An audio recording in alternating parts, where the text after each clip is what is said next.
น้ำแมนขึ้นมาสีก็ไปโปดทุกงาสีต้องใส่มือใส่มือใส่มือใส่มือขึ้นลงขึ้นลงขึ้นลงอีกมือกะคำฟ้าต้องช่วยตัวเองยังไม่ได้เราเลยฮะโอฮะโอฮะโอฮะโอฮะโอฮะโอฮะโอฮะโอเฮ้ยเอาเพลงละลายซับมาหน่อยตัวในห้องมันหล่อๆเคยฟังบ่เฮ้ยบ่อยากเบาเลยนะ โอ้บางนี่ถือว่าตามึงเถิง ในห้องมันตายแล้วในห้องมันอยู่แถวนี้นะตายใช่มันหล่อมาเลยนี่ก็ให้กูทำกับบุญหนึ่งคนโตเลยคนกูนี่มีน้อยกูนี่มาใส่เนี่ยฮะชาวบ้านคงเมียน้อยเนี่ยฮะเมียน้อยนะกูเชื่อแล้วเมียน้อยบึงเมียมึงเฮาสร้างนี่เฮ้ยมึงมาเมียมึงหายป่ะไงเราจะพ่อกันเมียน่ะระวังเลยตึกเมียบนเมย์ไอ้มึงเก่งไล่เจ็บคอเกิดมาจนหล่อแถมยังมารวยเศร้าบ่เพียวหน้าตาบ่มวยบ่ได้เห็นข้าวเอ้ยนะเห็นหน้าตาแบบนี้ไอ้ก็มีหัวใจละที่สอดแถมปาไอ้ก็อยู่คนเดียวอะไรไปอันนี้ก็เดินเข้าหนึ่งไปใส่ไปขี่แม่ปะ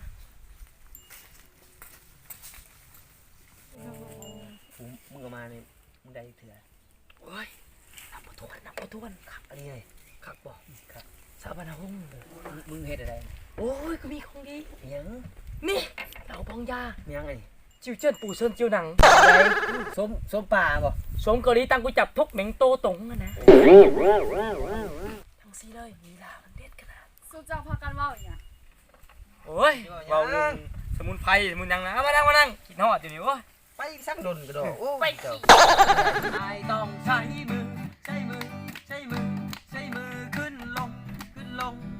งอีกมือกับคำฟ้าต้องช่วยตัวพอยังเป็นหมอผีกะหูดีเอ้ยนะตั้งแต่เธอเข้ามาอยู่ในใจจนเวลาไม่มาเลยเดี๋ยวจะไปได้ลูกพี่วันลงมาไปดิลูกมาใช้กีฬาเหมือนกันดิได้เอาพาน้องชายจะมายืนอยู่ข้างๆโอ้บักนี่มาใช้นะมาแต่พลาดได้ก่อนอีซูเปอร์เจ้าเป็นนายอยู่ดอกโอ้ยไม่สนใจหรอกมีแนวอนาคตซูเปอร์มีอ่ะบึงหลานกูมีแนวบึงว่าพ่อ4-8 ปีบ่ได้โง่เด้อเอานับก่อนตัวรถโง่มึงก็มีอยู่มันต้องไปดอกเยี่ยมนี่สุนัขกินเหล้าน้องกูบ่ไปเนี่ยมาใช่มุดมาแต่บ้านผู้ใส่พลานพี่น้องพ่อกูเนี่ยทางบ้านอันนี้ได้พี่น้องพ่อมึงโอ้ยพ่อหนาคือพ่อกูเลยเนาะมาไปหำมาคนเดียวเขาเลยได้หรอพี่น้องอายวะเมื่อนายเมื่อยาบานจำซองเลยได้ปะโอ้ยเป็นยากธุรกิจและดูแลธุรกิจแต่พ่อมันยากเลยบุญเวลาเลยนั่นได้อายเป็นนักธุรกิจได้ป่ะยากได้กับมือมีเวลาเลยกันหน่อยกับว่าซุ่มแซวกับสาวหมู่คู่เลยได้หนึ่งสาวงามเนาะยืนผสมให้เล่วันโอ้ได้ปลาส้มยังนี่ครับส้มปลายังนี่ปลาส้มยังนี่ส้มปลาเอาได้ปลายังนี่ปลาส้มยังนี่ส้มปลาส้มปลาโรไอ้ส้มปลาโรไอ้ไม่ส้มปลาโรแกะดิเฮ้ยแกะเราเลยนะแกะมาเนี่ยหับก่อนนะยะกูขยันหน่อยด้วยไปไหนยืนมีแห้งคือเก่า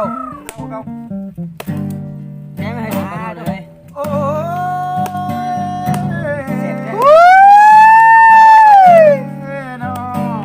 ลาวาผู้ฟังเอ้ยนั่งจังมาดึกก็มาแล้วฟังเสียงไก่ดอกมันขันคนสีกันอยู่ถึงเฮือนไก่มันขันอยู่ทางใต้โอ้ยน้อยใจลอยกาปัดไหลเนื้อยาม แม่เฒ่าใจดีแต่งลูกสาวไปน้ำอื่นเฮาบ่คือใครแล้ว ซาแล้วพี่บ่คืนล่าเอ้ยเป็กก่อนเป็กก่อน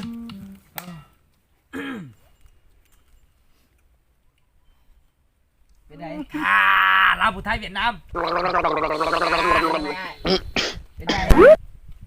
โอ้ดูเราหรือมีดแท้นี่ปาดคอขนาดโอ้ยเอาเลยของแก้มสิมดจะได้สีไปหาของแก้มมาดิโอ้ เป็นไง สมปลากับสิมด เบิดเลยเอาปลา ไปหาของแก้มมาไว้ เข้าไปเบิ่งของแก้มอยู่บ้าน ไว้ได้ไว้ได้ ชนะมาทาเด้อชนะมา ไว้ไว้ อย่ากินใบตองเบิดได้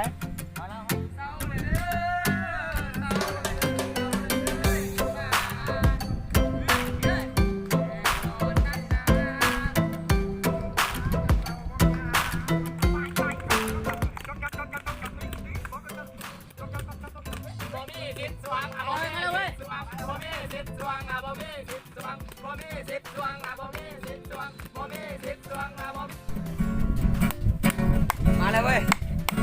เนาะได้ของแก้มมานี่ มาเป็นยังไง หน่อยสุพัก พักจังเลย ผักส้ม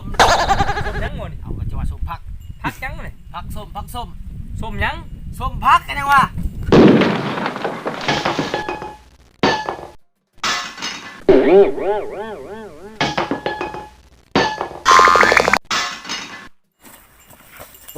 ส้มผักกาดตินมีไง มีคนปวดตีนมันมือมือ ส้มผัก เศร้ามีแต่คนปวดตีนมันเข้าใจอันนี้ก็ได้เมื่อพ่อแม่ เจ็บเลย เลิกไปได้พ่อ